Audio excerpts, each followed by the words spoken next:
साथियों नमस्कार, मैं हूं कृष्णानंद सिंह और आप देख रहे हैं YouTube channel education portal Krishna. आज के इस वीडियो के माध्यम से काफ़ी सुर्खियों में रह रहा मुद्दा पेंशन योजना, जो कि नए प्रकार की स्कीम है, नए प्रकार की पेंशन योजना है, उसको समझने का प्रयास करेंगे।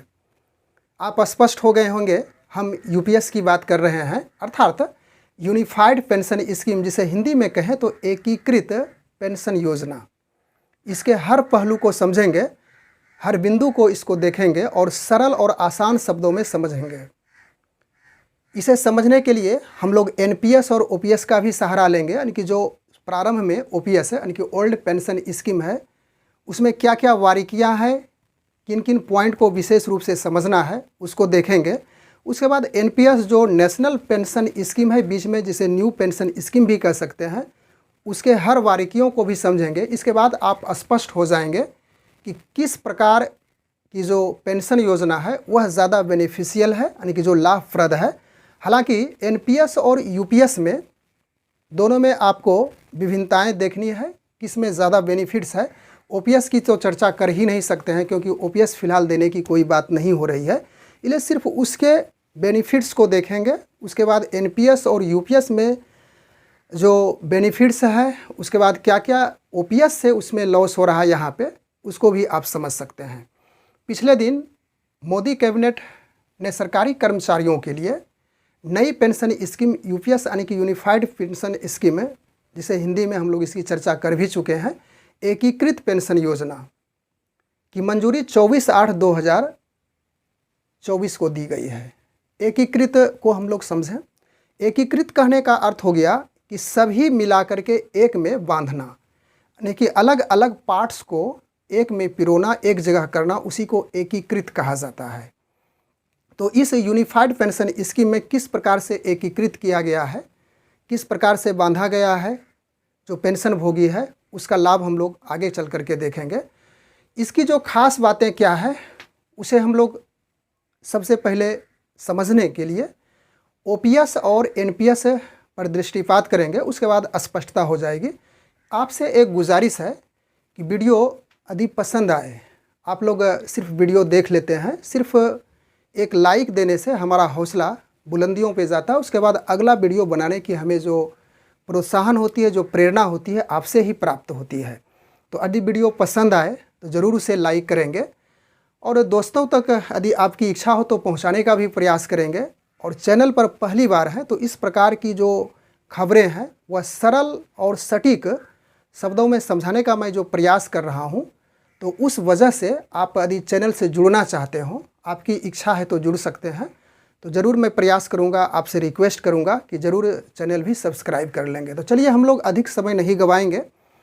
तो पिछले दिन जो कैबिनेट की बैठक हुई, उसमें से जो केंद्रीय सूचना एवं प्रसार मंत्री अश्विनी वैष्णव थे, उन्होंने शनिवार की शाम को प्रेस कॉन्फ्रेंस करके यूपीएस, यानी कि यूनिफाइड पेंशन स्कीम जो है उसका जो हर पहलू है, हर बिंदु को उन्होंने हम लोगों तक पहुंचाने का प्रयास किया और मेरा माध्यम फिर आप तक पहुंचाने का प्रयास है, जहां तक सरल होने का है। तो चलिए हम लोग प्रारंभ करते हैं आगे की बातें। तो यहाँ पे बोर्ड पे स्पष्ट रूप से आप देख पा रहे होंगे कि यह पुरानी पेंशन योजना, यानी कि ओपीएस की जो महत्वपूर्ण बातें हैं उसको मैंने नोट करके रखा है। आप चाहें तो इसका स्क्रीनशॉट भी लेकर के रख सकते हैं और उसको भविष्य में सुरक्षित रखेंगे तो आपको इससे सरलता रूप से तीनों में जो कंपैरिजन है, तीनों में जो विशेषताएं हैं, वह आपको देखने को मिल जाएगी। उसके बाद नई पेंशन योजना एनपीएस है, इसकी जो बारीकियां हैं यहाँ पे नोट की गई है।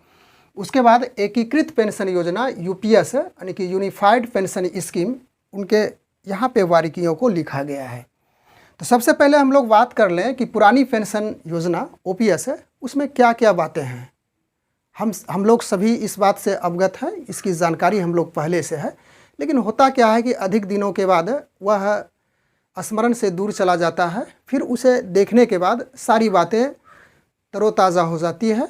और मैंने ऐसा ही प्रयास किया और शायद ही इस प्रकार का जो पुरानी पेंशन योजना, नई पेंशन योजना और एकीकृत पेंशन योजना आपको कहीं देखने को मिले। आपको काफ़ी मशक्क़त करनी पड़ेगी इसको एक जगह करने में, काफ़ी इसमें मेहनत की आवश्यकता होती है। उसके बाद आपके समक्ष बस 10 से 15 मिनट के लिए मैं आता हूं और इस वीडियो बनाने के लिए लगभग 2 से 3 घंटे लग जाता है एक वीडियो में। छोड़िए उन सभी बातों को, मैं मुद्दे की बात करता हूँ। तो पुरानी पेंशन योजना जो कि ओपीएस के रूप में है, इसमें जो बारीकियाँ है उसको हम लोग एक एक करके समझें। तो पेंशन के लिए वेतन से कटौती नहीं होती है। जो कर्मचारी कार्यरत हैं, जितनी उनकी सैलरी मिलती है उस अनुसार से वेतन की कटौती होकर के आप रिटायर जब होंगे, सेवानिवृत्त होंगे, तो वहाँ पे वही जो आपकी कटौती हुई उसके बाद सरकार अंशदान करती है, उसके अनुसार से आपको पेंशन दिया जाता है। तो इसमें जो पुरानी पेंशन स्कीम है उसमें वेतन से कोई आपकी एक भी राशि, एक भी रुपया कटौती नहीं होती है। सरकार स्वतः अंशदान देती है और वही आपको पेंशन के रूप में प्राप्त होता है। उसके बाद है जीपीएफ की सुविधा है, यानी जनरल प्रोविडेंट फंड। इसकी सुविधा इस पुरानी पेंशन योजना, पुरानी पेंशन स्कीम में लागू है। उसके बाद अगला इसका पॉइंट है कि पेंशन भुगतान सरकार की ट्रेजरी से निश्चित राशि की जाती है। आपको जो ओपीएस का लाभ ले रहे हैं उनकी जो पेंशन राशि आती है वह सरकार की ट्रेजरी से आती है, और इसमें जो निश्चित राशि है, यानी कि यह शेयर बाज़ार या तो महंगाई या तो आगे पीछे का जो महंगाई बढ़ती है तो प्राप्त होती ही है, लेकिन शेयर बाज़ार का जो उछाल या तो फिर नीचे गर्त में जाता है, यानी कि अप्स और डाउन होने की स्थिति में इस पर कोई इफ़ेक्ट नहीं पड़ता है पेंशन की राशि में। उसके बाद अगला है सेवानिवृत्त के समय अंतिम बेसिक सैलरी का 50% तक निश्चित पेंशन मिलती है। यानी कि आप रिटायरमेंट हुए, सेवानिवृत्त हुए, तो आपकी जो बेसिक सैलरी है अंतिम में, उस समय जितनी बेसिक सैलरी आपकी प्राप्त हो रही है उस बेसिक सैलरी का 50% तक फिक्स राशि पेंशन के रूप में प्राप्त हो जाएगी। सपोज कीजिए कि आपकी बेसिक सैलरी अंततः 30,000 रुपया हो चुकी है। एक यह मान करके चलते हैं, काल्पनिक है, तो 30,000 का यानी बेसिक सैलरी का 50% आप निकाल लेंगे तो उस अनुसार से फिक्स जो निश्चित आती है वही मिलेगी, या शेयर बाज़ार पे डिपेंड नहीं करता है। अगला है कि 6 महीने के बाद मिलने वाला महंगाई भत्ता भी शामिल है, यानी कि जो महंगाई भत्ता डीएलएंस अलाउंस बढ़ते जाएगा आपको इस प्रकार से उसमें पेंशन में भी वृद्धि होती जाएगी राशि। अगला है कि सेवानिवृत्त के बाद 20 लाख तक का ग्रेजुएटी भी मिलती है। ओपीएस की बात कर रहे हैं। इसमें जब आप रिटायरमेंट होंगे, सेवानिवृत्त होंगे, तो 20 लाख रुपया ग्रेजुएटी आपको मिलती है। अगला है कि टैक्स नहीं कटता है। पेंशन में आप जो भी राशि प्राप्त कर रहे हैं वह टैक्स, यानी कि जो इनकम टैक्स होता है वह नहीं काटा जाता है, यानी कि इनकम टैक्स से ओपीएस वाले पेंशन भोगियों को फ्री रखा गया है। अगला है कि सेवानिवृत्त के समय जीपीएफ से कोई निवेश नहीं करना, यानी जीपीएफ में सेवानिवृत्त होंगे तो जीपीएफ में आपको कोई निवेश नहीं करना पड़ता है।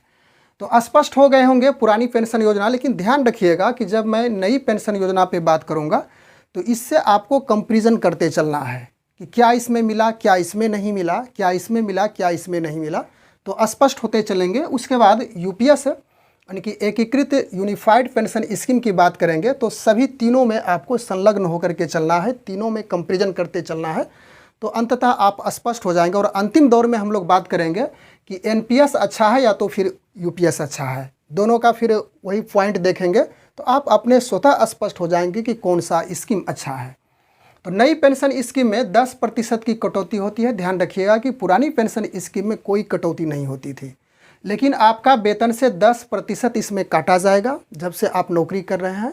उसके बाद सरकार भी कुछ अंशदान करती है 14%, 12% के लगभग, और उस अनुसार से आपका जो भंडारित होते जाएगी राशि, स्टोरेज होते जाएगा, वही पेंशन के रूप में प्राप्त होगी।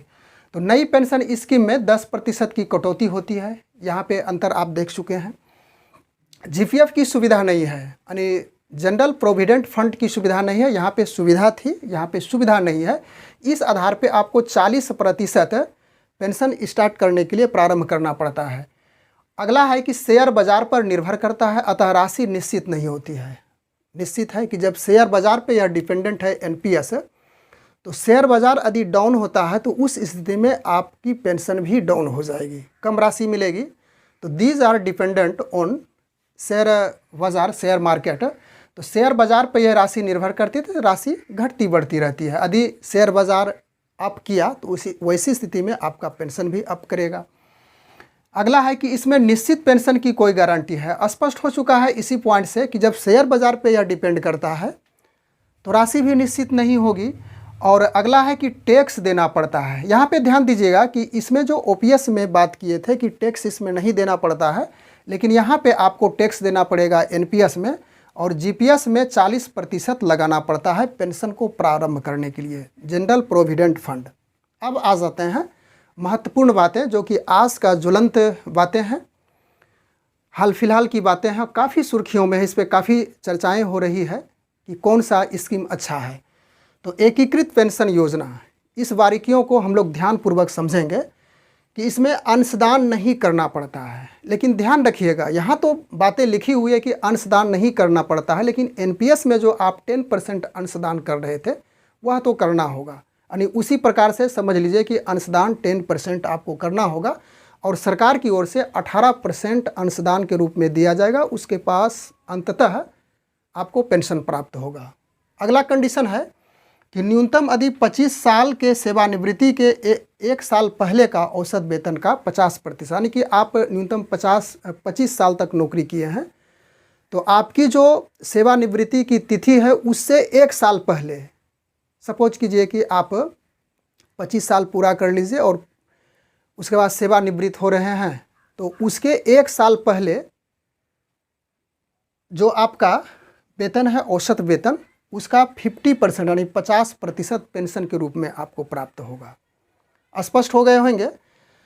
यहाँ पे एक कैलकुलेशन की सहायता से हम लोग देख भी सकते हैं कि जो भी आपकी आयु है, जो भी आपकी राशि है उस राशि को 50% के आधार पर निकाल लेंगे, वह आपका पेंशन हो जाएगा। उसके बाद अगला है मौत के बाद, यानी कि किसी की आकस्मिक मृत्यु हो गई, कोई दुर्घटना हो गई, दुर्घटनाग्रस्त हो गए, तो वैसी स्थिति में मिलने वाली पेंशन का 60%, यानी कि जो पेंशन आपका प्राप्त हो रहा है, जो मूल पेंशन प्राप्त कर रहे हैं, तो उस पेंशन का 60%, सपोज कीजिए कि आपको 30,000 पेंशन मिल रहा है, तो 30,000 का 60% आप निकाल लेंगे तो वह राशि परिवार को मिलेगा, यानी उसके स्वजन, उसके नज़दीकी आदमी को राशि प्राप्त होती रहेगी। अगला है कि 10 साल के बाद पेंशन 10,000 रुपया, यानी कि 10 साल ही आपने नौकरी किया तो उस स्थिति में पेंशन आपका 10,000 रुपया मिलेगा। यह भी एक सुविधा दी गई है। और यह महंगाई इंडेक्स के लाभ के अनुसार से, यानी कि जो महंगाई इंडेक्सेशन है उसके अनुसार से पेंशन में भी आपकी वृद्धि होती जाएगी। अगला पॉइंट इसका है कि सेवानिवृत्ति पर ग्रेजुएटी भी मिलेगी। सेवानिवृत्ति होने के बाद ग्रेजुएटी मिलेगी। अभी इसका क्लियरेंस नहीं है कि किस आधार पे कितनी मिलेगी। हम लोग ओपीएस में देखें कि सेवानिवृत्ति के बाद जो मिलने वाली ग्रेजुएटी है वह 20 लाख के इर्द गिर्द थी, लेकिन यहाँ पे निर्धारित नहीं किया गया है। जो इस पर बातें होगी, इस पर और भी कार्य होंगे तो इसमें और भी कुछ परिवर्तन होने की ऐसा मेरा अनुमान है, तब हो सकता है। तो उस अनुसार से सारी बातें स्पष्ट हो जाएगी, सारी बातें क्लियर हो जाएगी कि सेवानिवृत्ति पर ग्रेजुएटी मिलेगी और उसके बाद हर 6 महीने की सेवा के बदले मासिक वेतन, यानी कि वेतन प्लस डीए का 10वां हिस्सा जुड़कर रिटायरमेंट पर आपको मिलेगा। यह भी काफ़ी महत्वपूर्ण बात है कि हर 6 महीने की सेवा के बदले मासिक वेतन और डीए, यानी कि डियरलेंस अलाउंस, वेतन प्लस महंगाई भत्ता का 10%, यानी कि 10वां हिस्सा, 10% ना इसको कहें, 10वां हिस्सा, यानी कि 1/10 इसको लेकर के चलेंगे तो वह रिटायरमेंट के बाद आपको मिलेगा। और यहाँ पे एक महत्वपूर्ण बातें अंकित की गई है, कही गई है कि 2004 में जो रिटायर हो चुके हैं, 2004 से 2025 तक, यानी 4 और 25 तक कोई अधिकर्मी, कोई कर्मचारी रिटायर हो चुके हैं तो उन्हें भी इस स्कीम, यानी कि यूनिफाइड पेंशन स्कीम का लाभ देने की बात कही जा रही है। अब एनपीएस और यूपीएस में कोई एक विकल्प आप चुन सकते हैं। बहुत सारे कर्मचारी हैं जो कि एनपीएस का लाभ उनको प्रारंभ हो चुका है, लेने का मिल रहा है, तो वो यदि चाहें तो एनपीएस से यूपीएस में जा सकते हैं, उनकी अपनी इच्छा होगी। यदि वे चाहेंगे कि हम एनपीएस में ही रहना चाहें तो रह सकते हैं, और उसके बाद यदि वह उसे छोड़ करके यूपीएस में जाना चाहते हो तो ऐसी व्यवस्था यहाँ पे दी गई है। और यह 1 अप्रैल 2025 से लागू होगी। सारी चीज़ें हम लोग देख चुके हैं, ओपीएस, एनपीएस और यूपीएस। अब आप वास्तविक रूप से वस्तु स्थिति को समझ गए होंगे कि जिन कर्मचारी को एनपीएस प्राप्त होता होगा, तो वे निश्चित रूप से यह जो यूपीएस है इसमें तो कुछ बेनिफिट दिख रहा है, लेकिन ओपीएस में जितना बेनिफिट्स था इसकी आवाज़ उठाई जाती है लोगों के द्वारा, कर्मचारियों के द्वारा ओपीएस ही मिलना चाहिए, लेकिन बीच में एनपीएस स्कीम लाया गया सरकार के द्वारा। उसके बाद इसको थोड़ा सा इम्प्रूव किया गया है, इसमें कुछ सुविधाएं दी गई है, तो उस सुविधाएं के आधार पर इससे कहीं ना कहीं जो यूपीएस है वह स्कीम अच्छी है। तो जो भी कर्मचारी एनपीएस के तहत कार्यरत हैं, एनपीएस प्राप्ति के लिए कार्यरत हैं, तो वे ज़रूर चाहेंगे कि यूपीएस में ही छलांग लगाया जाए। यूपीएस में जो मिलने वाली सुविधाएं हैं एनपीएस के अपेक्षाकृत अधिक है। बस हम लोग इतनी ही चर्चा करने के लिए उपस्थित हुए थे इस वीडियो में। मिलते हैं अगले वीडियो में। मैं प्रयास करूंगा कि जो इसका क्लियरेंस होते जाएगा तो हम लोग एक मैथमेटिकल तरह का, जो गणित के आधार पर सारी बिंदुओं को समझने का प्रयास करेंगे, यानी कि 10%, 18%, उसके बाद 60%, फिर 50% का जो आंकड़ा है उसको गणितीय भाषा में समझेंगे तो और सुगमता हो जाएगी। बस, thanks for watching, good bye.